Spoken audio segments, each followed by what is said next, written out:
Bem, volte-se comigo nesta noite para o Evangelho de Lucas, o capítulo de número 5, este versículo tão bem conhecido, versículo de número 17. Volto para a palavra de Deus, para o Evangelho de Lucas, no capítulo 5, essas palavras do versículo de número 17, sobre o Senhor Jesus. E aconteceu que num daqueles dias estava, isto é, Jesus, ensinando. Estavam ali assentados fariseus e doutores da lei que tinham vindo de todas as aldeias da Galileia e da Judeia e de Jerusalém. E o poder do Senhor estava ali para os curar. Que palavras tão gráficas. Bem, o título desta mensagem nesta noite é o prodígio da salvação. O Senhor Jesus Cristo estava mais uma vez no norte, em Cafarnaum, pregando o Evangelho. Essa narrativa aqui encontrada também em outros dois evangelhos.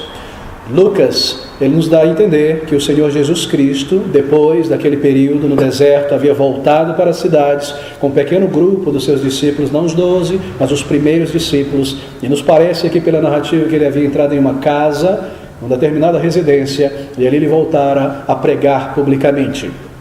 Provavelmente não era uma daquelas casas típicas palestinas, porque nós lemos aqui no versículo 19, parte B, que haviam telhas, havia um telhado. As casas palestinas, judaicas, normalmente tinham uma cobertura de pedra, uma escada de pedra pelo lado de fora, para subir aquele terraço, onde atividades eram realizadas e objetos eram guardados. Mas casas com telhas eram casas típicas dos romanos, não é? Com vigas e com ripas, e aquelas telhas de argila que nós também usamos nos romanos até os dias de hoje. Provavelmente uma residência grande, larga, porque nos é dito que havia muitas pessoas ali dentro para ouvir o Senhor Jesus Cristo. Bem, queridos, a notícia se espalhou mais uma vez que o Senhor tinha voltado a Cafarnaum. E ele ensinava novamente publicamente. E as pessoas já conheciam muita coisa sobre o Senhor Jesus. E para aquele lugar, muita gente é trazida para ouvir a palavra e também para ouvir para experimentar o poder de cura do Senhor Jesus Cristo. E ali nós lemos, nos diz Lucas, neste versículo de número 17, que estavam também fariseus e doutores da lei, que tinham vindo de toda parte, também de Jerusalém. Nós podemos aqui imaginar que alguns daqueles membros do Sinédrio, não é, o conselho dos anciãos dos judeus, estavam ali também. Bem, eles detestavam o Senhor Jesus. E eles procuravam oportunidade para, de alguma maneira, prendê-lo por palavras, encurralá-lo de alguma maneira, seja levando ele a contradizer a lei de Moisés ou perder a sua popularidade diante das pessoas. E eles estavam ali. E nós lemos que eles estavam assentados à frente, como era típico daqueles fariseus, não é? De alguma maneira tinham conseguido os primeiros assentos logo ali próximo de Jesus Cristo. E havia também um grande número de pessoas. E isso, meus amigos, acontece logo no início do ministério do Senhor Jesus. Estamos aqui no capítulo 5 de Lucas apenas, mas o Senhor Jesus Cristo já tinha uma imensa popularidade. Ele já havia realizado grandes milagres, ele já havia expulsado muitos demônios, curado muitas pessoas, e ele já havia pregado o Evangelho do Reino muitas vezes. E nós sabemos que muita gente já tinha visto tantas e tantas evidências da divindade do Senhor Jesus. Aqueles judeus tinham sido treinados desde a infância, em suas sinagogas, a entender que quando o seu Messias prometido viesse, ele haveria de cumprir coisas como aquelas descritas em Isaías 53, ele expulsaria demônios, ele curaria pessoas, ele pregaria, ele faria tantas coisas. E muitas evidências do poder do Senhor, da sua messianidade, divindade, já era percebida e conhecida por muita gente. Muitas profecias já tinham sido cumpridas e certamente haviam muitas pessoas que já estavam de fato e sinceramente seguindo o Senhor Jesus.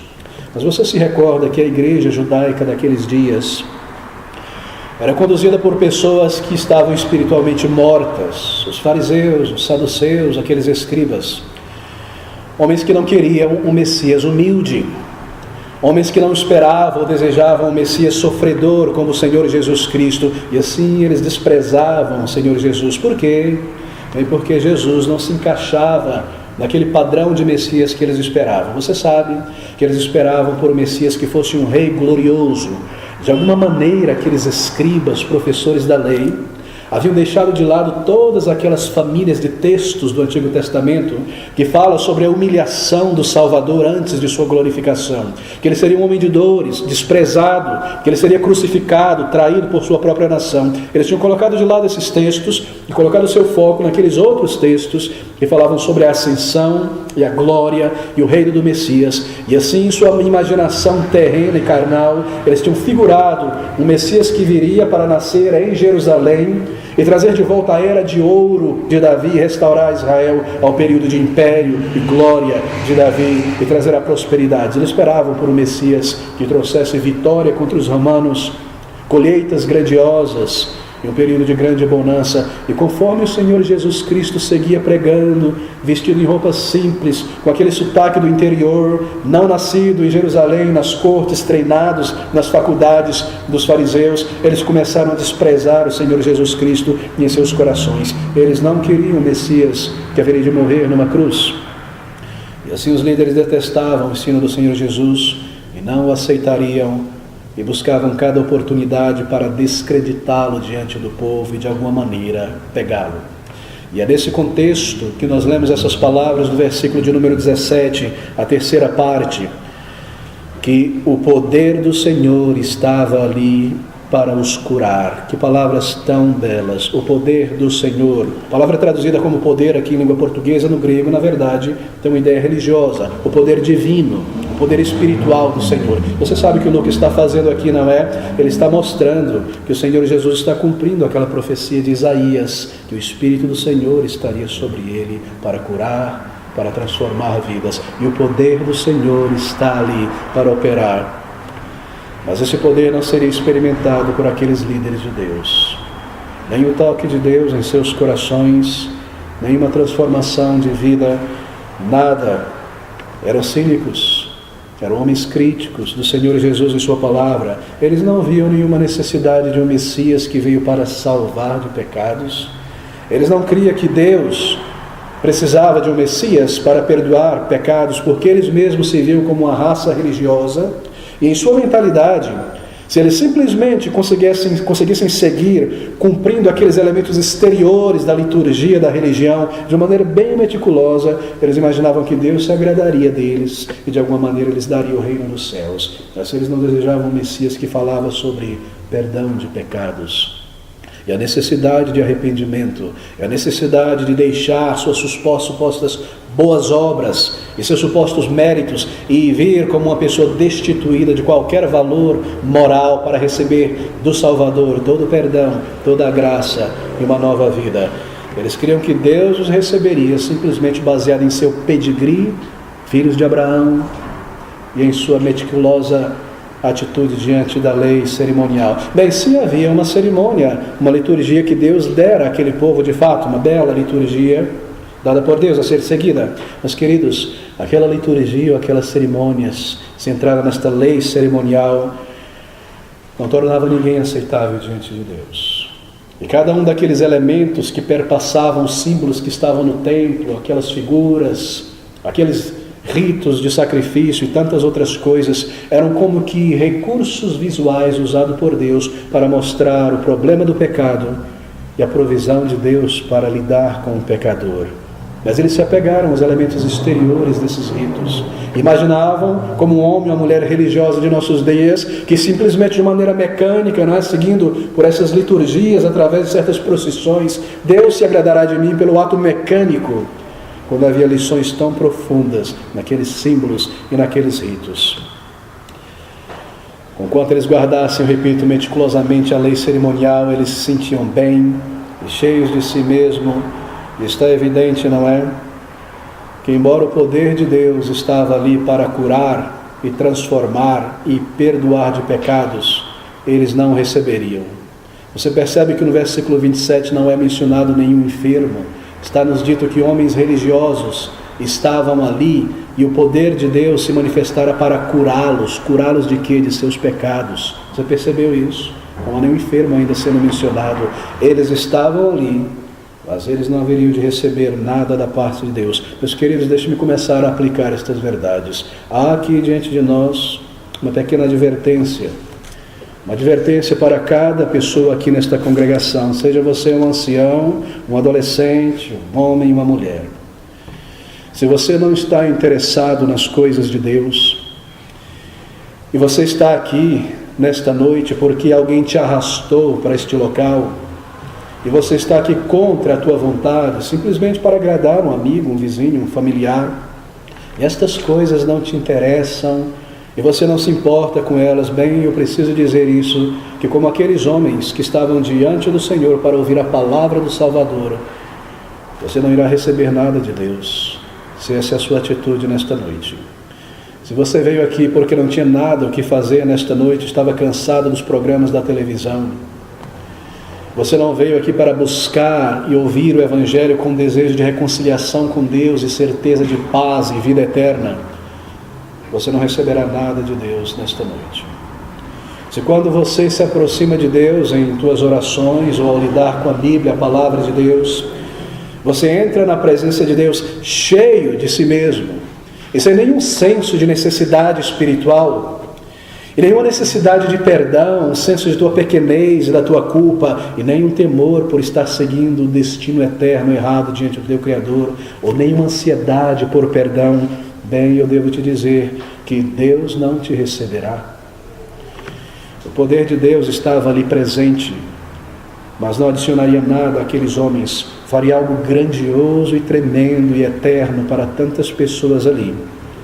Aqueles que estavam sensíveis às suas necessidades espirituais, abertos ao ensino do Senhor Jesus Cristo, aqueles que responderiam ao seu chamado, este convite para viver, mas para aqueles homens, eles sairiam dali exatamente como entraram.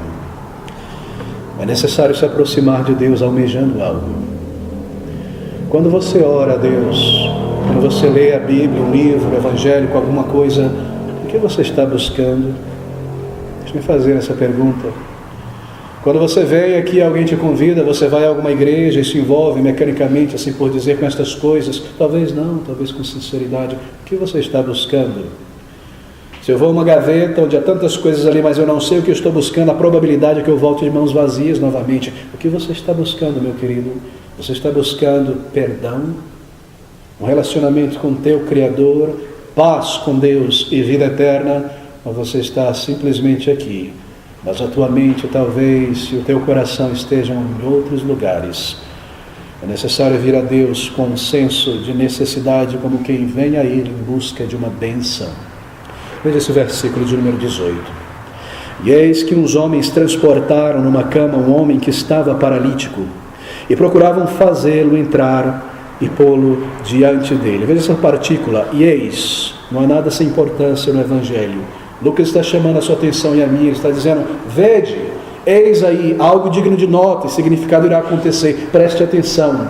De repente, no meio daquela entrevista, assim por dizer, o Senhor Jesus Cristo pregando, muitas pessoas sentadas em volta, não sei o tamanho daquele lugar, o telhado começa a mexer, e poeira começa a cair, e palha, e madeira, e de repente um foco, um feixe de luz começa a entrar, algo espetacular, não é? Um homem paralítico, do pescoço para baixo, procuravam, diz Lucas neste versículo 18, por causa da multidão, subiram no telhado, por entre as telhas, o baixaram com a cama até o meio, até diante do Senhor Jesus Cristo. O Evangelho de Marcos, ao narrar esse incidente, nos diz que eles eram 4 amigos interessantes. Amigos que procuravam introduzir aquele indivíduo pelas portas e não conseguiam, por causa da multidão, pela janela talvez, e não era possível, pessoas empilhadas ali. E a única solução foi tentar subir por aquela escada lateral pela casa, tirar as telhas de alguma maneira, tentar descer aquele homem naquela maca ou esteira, o que quer que eles tenham preparado, na presença diante do Senhor Jesus Cristo. Nós podemos imaginar, ou não podemos imaginar como era dentro do recinto. Todos notaram, não é? Alguma coisa acontecendo, olhos se voltando para toda parte. Mas pela maneira como Lucas coloca a narrativa, nos parece que, embora a poeira e a luz e tudo acontecendo, o Senhor não tinha parado de falar. Ele seguiu em frente, pregando, ele continuou. É claro, ele sabia o que estava acontecendo. No versículo de número 19, nós vemos que o Senhor Jesus Cristo, quando aquele homem já estava no chão, ele volta então a sua atenção para aquele paralítico. Ele para o seu discurso E você pode ter certeza que isso aconteceu no momento certo, no ponto final correto. E ele começa então a lidar com aquele homem, versículo de número 19. E não achando por onde o pudessem levar por causa da multidão, subiram ao telhado e por entre as telhas o baixaram com a cama, até ao meio, diante de Jesus Cristo. Provavelmente no chão, ali sobre a sua esteira, uma espécie de maca. Bem, o que vai acontecer aqui agora é uma demonstração de imensa, incomparável compaixão do Senhor Jesus. Eu gostaria que você atentasse para isso. É um milagre que será realizado aqui. E você já sabe, não é? Porque nós sempre mencionamos isso, que o milagre do Senhor Jesus Cristo não era simplesmente um ato sobrenatural. Sim, o Senhor Jesus Cristo curava pessoas, expulsava demônios por causa do seu muito amor e compaixão diante da tragédia humana. Mas os milagres do Senhor Jesus Cristo iam para muito além do que aquilo que era realizado. Cada um dos milagres do Senhor Jesus Cristo pode ser visto como uma espécie de recurso visual, por meio do qual algo profundo e glorioso do Evangelho é ilustrado. O que o Senhor Jesus Cristo estava discursando ali, nós nos perguntamos, não é o que ele estava ensinando ou falando, meu querido, tenha certeza, ele estava pregando o Evangelho. É isso que ele fazia em toda parte. Ele não estava trazendo um discurso moral, comparando a lei dos judeus com a lei dos romanos, ou o que quer que seja. Ele estava pregando o Evangelho. É muito importante nós aprendermos que as primeiras palavras do Senhor Jesus Cristo, logo no início do seu ministério, está lá em Marcos, capítulo 1, versículo 15, são estas: arrependei-vos e credes no Evangelho. E é exatamente isso que ele está fazendo novamente. E você pode figurar essa imagem em sua mente, que o Senhor Jesus pregando o Evangelho por palavras, ensinando, e de repente ele tira este recurso visual, de repente um homem está diante dele. Cada milagre do Senhor Jesus Cristo é como um recurso visual. E ele dizia: eu sou aquele que veio com o cumprimento daquelas profecias para curar pecados e transgressões. E aqueles milagres de cura mostravam que ele tinha o poder para curar homens e mulheres espiritualmente enfermos, espiritualmente cegos, espiritualmente leprosos, espiritualmente aleijados e mortos em delitos e pecados. Por um lado, a condição da pessoa mostrava o estado espiritual de cada um de nós. E por outro lado, o poder do Senhor Jesus para perdoar e transformar tantas vidas. E terminado a sua pregação do Evangelho, o Senhor providencia o recurso visual. E algo maravilhoso irá acontecer aqui, é tremendo pensar sobre isso. Aquilo que aquele homem é espiritualmente está demonstrado em seu estado físico. Ele era um paralítico. E aquilo que somente Deus pode realizar em uma alma é manifesto pela cura do corpo daquele homem e pelo perdão de seus pecados. Esse milagre ensinaria sobre a incapacidade humana de consertar a si mesmo, de se remendar diante de Deus por suas próprias obras, capacidades, o que quer que seja, e sobre o poder e o amor de Cristo em fazer aquilo que ninguém jamais pode fazer. Queridos, a paralisia deste homem representa cada um de nós aqui nesta noite. É você e eu que estamos retratados aqui. Antes da conversão, nós somos pessoas paralisadas em nossa alma. Você sabe, você não é um mero animal andando sobre a superfície da terra, nem mesmo um animal racional. Você simplesmente não é um animal. Você possui uma alma eterna. E essa alma que Deus te deu, você tem capacidades tão profundas e gloriosas. Você sabe sobre as faculdades da alma. Na alma está a capacidade da razão. E por ela você pode analisar e compreender as coisas. Na alma está também a memória. Na alma está as afeições, a emoção, criadas por Deus para louvar e dirigir. E nós tomamos essas coisas tão belas, como esta capacidade da afeição, e entregamos elas a coisas tão banais e vulgares neste mundo. Na alma está também essa gloriosa faculdade chamada Espírito. O Espírito é este canal, se eu posso assim dizer, a faculdade que nos permite conhecer a Deus e sair do elemento apenas intelectual de conhecimento da realidade física em nossa volta, para adorar o Deus em espírito e em verdade. Mas se eu não busquei a Jesus Cristo, e se eu entrei neste mundo como você e eu entrou, como um pecador, e eu nunca vim a Cristo, e eu nunca reconheci os meus pecados diante dele, a minha alma está paralisada, o meu espírito está paralisado, e você não adora a Deus, e você não conhece a Deus, e você não tem um relacionamento com Deus. Será que eu estou lidando com o caso de alguém aqui? Esse foi o meu caso por tantos anos. sem adorá-lo, sem servi-lo, sem buscá-lo, sem conhecê-lo, tendo criado para andar em sua presença. Cada um de nós é um ser criado para adorar. Há dentro de cada homem e mulher a inclinação para adorar. E se nós não buscamos e adoramos o Deus verdadeiro, nós vamos adorar pedra e lagartixa e o sol e as estrelas e artistas, e o que quer que seja. Mas se nós não conhecemos a verdade em Jesus Cristo, nosso espírito é como este homem paralítico. Há uma alma eterna dentro de nós, criada para conhecer, amar e andar na presença de Deus, mas nós não fazemos. E o milagre deve acontecer.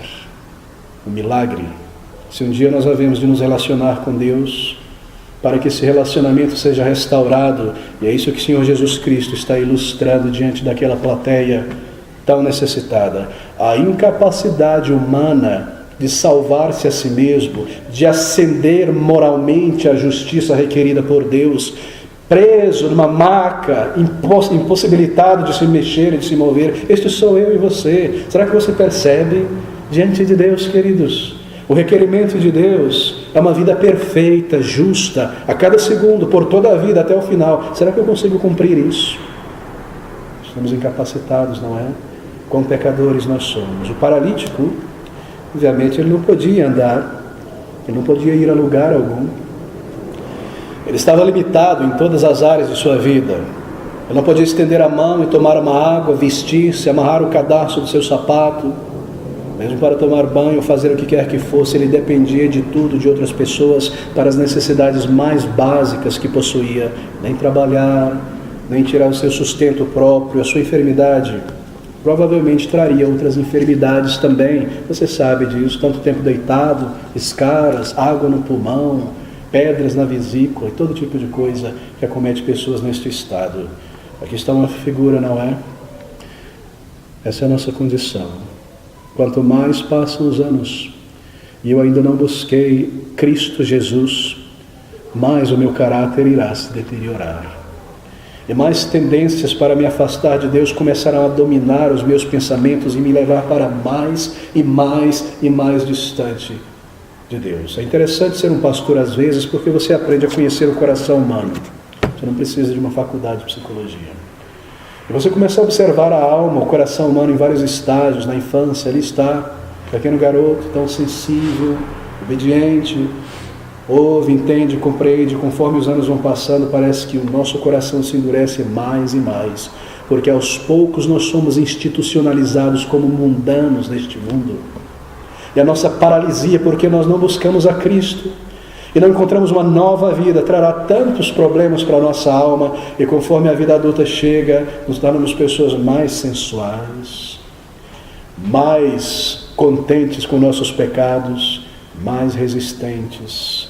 E conforme a velhice chega, parece que estas coisas todas se cristalizam, e um coração tão duro e petrificado está ali. Você talvez seja uma pessoa, não quero lhe ofender com essas palavras, talvez você seja uma pessoa altamente inteligente aqui nesta noite, e você possua habilidades que muitos invejariam. Talvez você tenha viajado e visto coisas que a maioria das pessoas não terão a capacidade financeira de realizar. Talvez você tenha um currículo exemplar. Talvez você tenha uma habilidade organizacional, perceptiva, de liderança bela, desejável. E talvez você tenha alcançado e realizado coisas dignas de nota, remarcável. Mas, meu querido amigo, você sabe, a Bíblia não enche a bola de ninguém. Se você está fugindo de Deus, e se você ainda não o buscou, e se você não encarou os teus pecados e veio a Deus por meio do Senhor Jesus Cristo, você é representado aqui nesta parábola, ou melhor, nesta narrativa, como uma pessoa espiritualmente incapaz, como este pobre homem paralítico aqui. Você simplesmente não consegue realizar as coisas mais gloriosas e profundas e duradouras que a alma humana pode realizar. A oração, por exemplo, o maior de todos os exercícios que uma alma pode se entregar, conversar com o seu Criador. Você é um paralítico espiritual. Talvez o intelecto, tantas leituras, mas uma alma morta dentro de você. Você não conhece o propósito de sua existência, você não sabe porque as coisas são como elas são, todas essas idiosincrasias do ser humano, porque ele é como ele é, porque há esse paradoxo na vida, porque como pessoas criadas à imagem de Deus, nós podemos construir coisas tão gloriosas na ciência e tecnologia e na arte, e ao mesmo tempo destruir de uma maneira tão vil e tão maligna. Que paradoxo, você simplesmente não sabe por quê. Porque você não conhece o que a Bíblia diz sobre a criação do homem e a queda deste mesmo homem no pecado. Você não tem acesso à presença do teu Criador e uma audiência com Ele. Você não ora, você não tem um relacionamento com Ele. Você se encontra como este homem. Se você não veio a Cristo, todas as suas capacidades e habilidades não poderão te recomendar a Deus quando você for chamado à presença dEle. E aquele homem só estava piorando conforme os anos se passavam, e nós pioramos mais e mais conforme os anos passam. Mais duros nos tornamos, mais incrédulos, mais acostumados aos nossos pecados, mais preso a este mundo, mais insensível. Este paralítico nos representa de uma maneira tão clara, não é verdade? Mas no caso desse homem, havia esperança. E há esperança para ele, porque nós lemos que ele tinha fé. Haviam 5 pessoas com fé aqui nesta narrativa. Observem. Nós lemos no versículo 20 que vendo, isto é, Jesus, vendo ele, a fé deles, pelo menos 5 pessoas possuíam fé aqui. Aquele homem e os seus 4 amigos. Isso significa que de alguma maneira, em algum momento, o Senhor já tinha começado a trabalhar na vida daqueles 5 homens, porque fé não é algo que nós trazemos do berço. Fé, a Bíblia diz, é uma dádiva, um dom de Deus. E foram essas circunstâncias deste amigo que levaram aqueles homens a se aproximarem do Senhor Jesus Cristo. Talvez ali em Cafarnaum, na Galileia, nós podemos supor, eles tenham ouvido o Senhor pregar tantas vezes, e eles tenham visto um homem como aquele Mateus se levantar ao chamado de Cristo e vir a ele e ser tão transformado. E aqueles amigos tenham visto demônios sendo expulsos e pessoas voltando à realidade das suas mentes. Crianças, adultos sendo restaurados aos seus pais pela ressurreição. Vidas transformadas.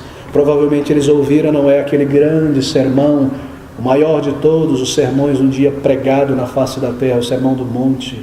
Ouviram o Salvador, ouviram sinais da sua messianidade, creram nele, e eles tinham fé dada por Deus. E essa fé os levou, quando eles ouviram sobre a presença do Senhor Jesus Cristo em Cafarnaum, a correrem para Cristo e levar o seu amigo, crendo que Cristo o abençoaria. É maravilhoso pensar sobre isto.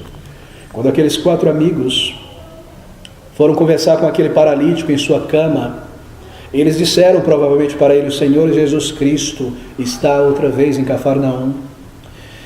Essa grande esperança deve ter tomado o coração deles 5 de alguma maneira, que aquele paralítico pudesse receber a ajuda de Jesus e voltar a andar. Aquela esperança, aquela medida de fé fez com que eles carregassem aquele homem, mesmo para subir ao telhado e descer dali. Eles criam que Jesus Cristo poderia realizar isso. Eles criam em Jesus Cristo e na salvação que Ele trouxe a este mundo. E crendo assim, eles se aproximam do Senhor Jesus Cristo. Como nós sabemos disso? Aqui está. Versículo de número 20. E vendo ele a fé deles. Você observou? Aqui não está dizendo que Jesus entendeu pela maneira deles agir que eles tinham fé, mas que Ele viu dentro deles a existência de fé, porque Ele é Deus. E quando Deus olha sobre você e sobre mim nesta noite, Ele olha dentro de cada um de nós aqui. Ou Ele vê pecados não perdoados e não abandonados, ou Ele vê rebelião dentro de nós, ou Ele vê incredulidade, ou Ele vê fé. E vendo Ele a fé deles, disse-lhe: homem, os teus pecados te são perdoados. O Senhor Jesus Cristo sabe sobre tudo e sobre você nesta noite. Meu amigo, seria possível que você nunca pensou sobre isso? que Deus sabe sobre você? Será que essa ficha nunca caiu? Que Ele sabe, conhece o pecado que você cometeu ontem, antes de ontem, naquela viagem, naquele pensamento? Você nunca parou para pensar sobre isso? Que não foi feito às escondidas do teu Deus e Criador? Como por muitos anos, você talvez tenha permanecido apenas como ouvinte do Evangelho, e às vezes sendo impressionado pela palavra de Deus domingo após domingo, mas sempre voltando ao teu pecado e à tua incredulidade e frieza. Ele sabe disso. E às vezes ouvindo a palavra de Deus e talvez o Espírito compungindo direto com você e você lutando e resistindo e tentando pensar que não é para você, Ele sabe disso. Se este é o teu caso, Cristo sabe sobre você nesta noite. Ele te conhece. Antes daqueles homens terem descido, aquele homem na frente de Jesus, Cristo o conhecia. Ele via o seu desejo de ser curado, de transformação. Tome alento, meu querido.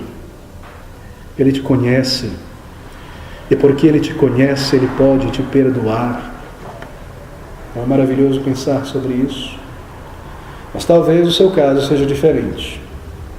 Você foi trazido aqui, mas contra o teu desejo real.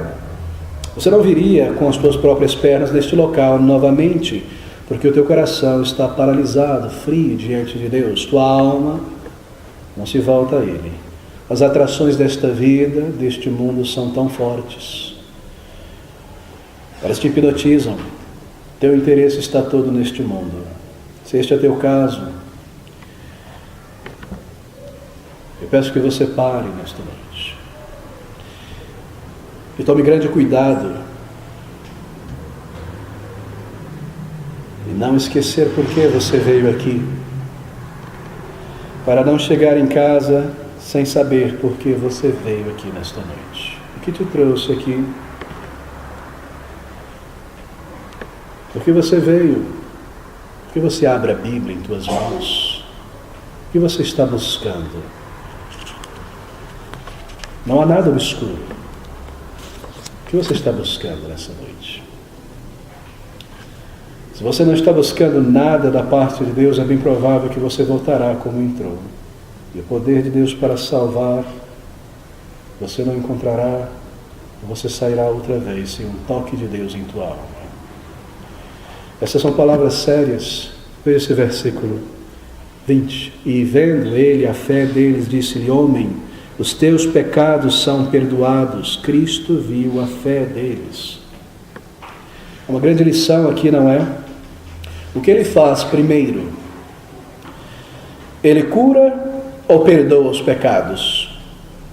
Bem, ele inicia perdoando os pecados dele. Cristo é o mestre perfeito, ele faz isso intencionalmente. Quando você vem a Jesus Cristo e você ora a Ele, você se aproxima dEle, deixe-me te dar um conselho baseado nesta passagem. Quando você está buscando a Deus, não peça a Ele, primeiramente, que te ajude com as suas dificuldades, te ajude a passar no vestibular, pagar uma dívida, encontrar um relacionamento quebrado, alguma coisa do tipo, que te dê um trabalho, que te ajude nos exames. Quando você orar a Deus, buscando a Ele de todo o coração pela primeira vez, não venha a Ele pedindo algo para esta vida. Não peça ao Senhor como a primeira coisa que você irá pedir a Ele por algo daqui somente. Mas você começa aqui. Peça a Ele que perdoe os teus pecados. O Senhor Jesus poderia ter curado aquele homem primeiro, mas Ele decide perdoar os pecados dele, porque Ele vem como um pecador arrependido pela fé. Jesus Cristo deve primeiro ser buscado como um Salvador antes de ser buscado para tantas outras coisas. E você deve tê-lo como um Salvador, porque se você não tiver a Cristo Jesus como um Salvador, ainda que Ele envie outras bênçãos na misericórdia dEle à tua vida, você não terá nada de Deus. Nada de Deus. A maior de todas as bênçãos, meu amigo, é o perdão. É a reconciliação com Deus. É uma nova vida. Se aquele homem fosse curado e não perdoado, quanto tempo a saúde dele duraria? Se você busca de Deus apenas uma cura física, ou a cura da conta bancária, de um relacionamento, por quanto tempo isso irá durar? Lázaro precisou morrer novamente. E pessoas curadas precisarão experimentar a enfermidade outro dia. Oh, mas ser feito um filho de Deus, ter o perdão de meus pecados, ser levantado dessa condição de inimigo e distante de Deus para um relacionamento com Ele, conhecer o seu amor e o Deus que me criou e o propósito do porquê eu estou aqui e a certeza de vida eterna, será que há algo maior e mais duradouro do que isso? Quando você vem a Jesus Cristo, peça para ser feito uma filha de Deus, um filho de Deus. A primeira coisa é perdão, mas para fazer isso, você precisa encarar os teus pecados e reconhecer diante do Senhor que você é um pecador. E quando você é perdoado, isso é maravilhoso, maravilhoso. Todos os teus pecados são perdoados, não somente um. Você vem a Cristo como um pecador e todos os teus pecados são perdoados. Certamente você continuará a se arrepender diante dele.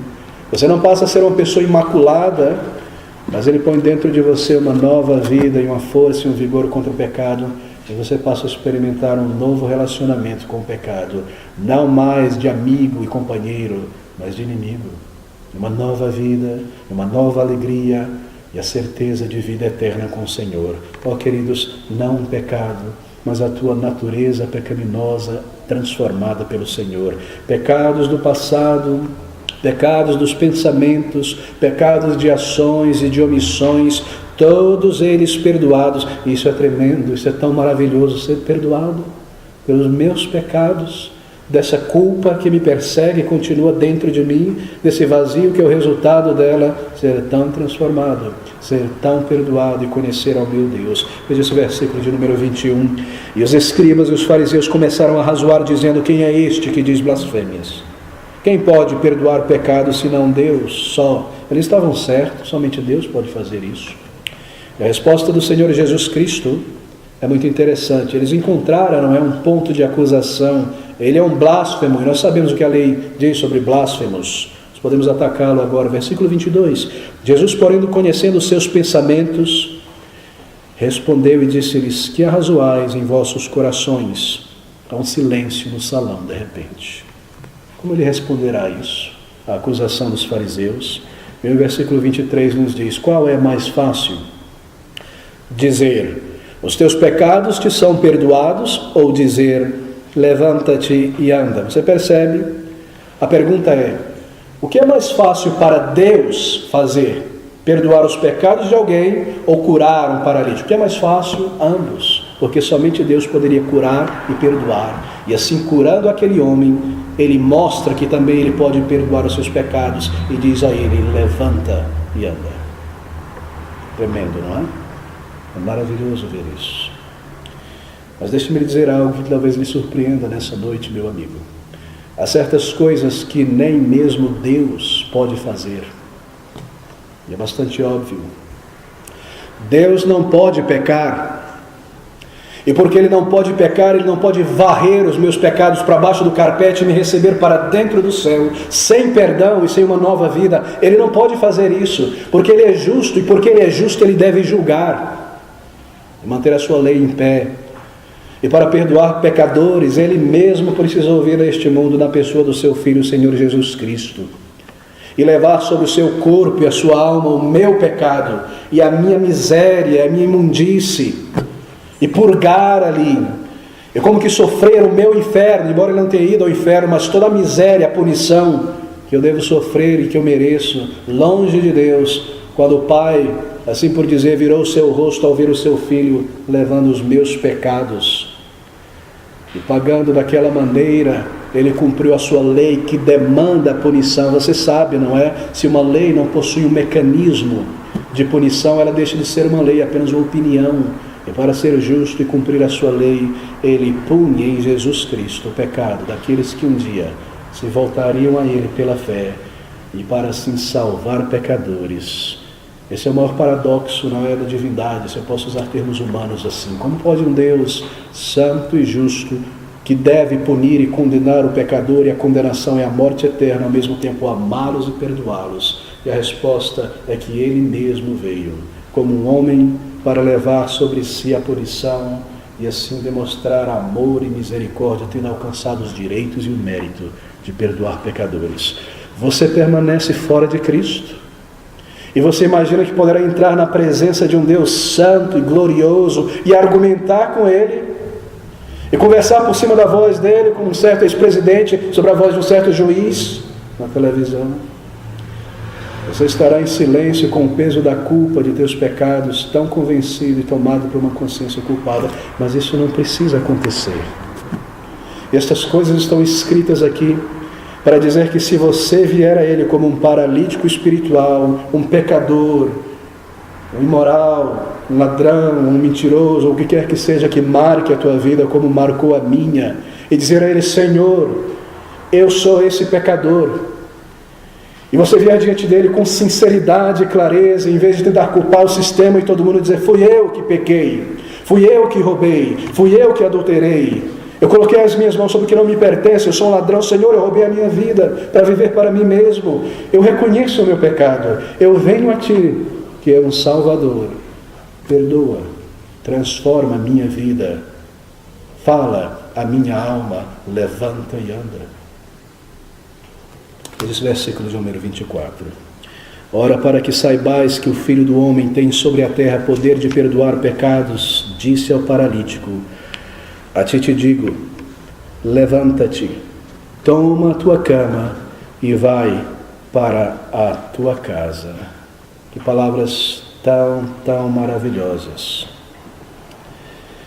Você veio ao Senhor Jesus Cristo, você olha para Ele, assim por dizer, pela fé, se arrependendo e clamando por vida, e essas palavras de vida eterna serão ditas à tua alma: levanta e anda. Pedro, um dia, sendo confrontado pelo Senhor Jesus Cristo, o Senhor pergunta a ele e os discípulos: quem dizem os homens que eu sou? E eles começaram a dizer: João Batista, Elias, isso e aquilo. E vós? Ele perguntou: o que dizeis? Pedro dá um passo à frente e diz: Senhor, Tu és o Cristo, o Filho de Deus. Em outra passagem ele diz: vocês querem me deixar também como aquela multidão? E Pedro novamente dá um passo para frente e diz: Senhor, para onde iremos? Tu tens as palavras de vida eterna. E se você vier a Jesus como um pecador arrependido, essas palavras de vida eterna reverberarão em tua alma: levanta, sê perdoado e salvo. São essas as palavras de vida eterna, de perdão e de vida e de um novo começo para a eternidade. Deus te dirá. Mas o objetivo do Evangelho, querido, é que você entenda isso. Veja esse versículo 25. E levantando-se logo diante deles, e tomando a cama em que estava deitado, foi para a sua casa glorificando a Deus. E todos ficaram maravilhados e glorificaram a Deus e ficaram cheios de temor, dizendo: hoje vimos prodígios. Eles ficavam maravilhados. A palavra grega traduzida como prodígio é a palavra paradoxos. Hoje vimos coisas fora do normal. Hoje vimos prodígios. É isso que acontece na conversão. Deixe-me concluir por aqui. Você é uma pessoa que precisa ser convertida, ainda não veio a Cristo. Você encara os teus pecados. Você vem a Jesus Cristo como um Salvador. Você ora e se derrama diante dele em arrependimento, crendo que Ele te salvará. E Ele te salvará. E as pessoas, elas olharão para você e pensarão consigo mesmo: eu estou vendo coisas de outro mundo. Você sabe o que eu estou dizendo, não sabe se você é um crente? Talvez você não admita, talvez eu não admita, mas a tua esposa sabe, e o teu marido sabe. Ou talvez eles não digam, ela não diga, ele não diga: eu amo essa minha esposa, mas ela é uma pessoa tão mesquinha. Eu amo esse meu parente, mas que pessoa de lábios sujos. Eu amo esse meu pai, essa minha mãe, mas que pessoa dura, de um comportamento tão perverso e tão explosivo. Eu gosto muito dessa pessoa, mas que pessoa tão suja.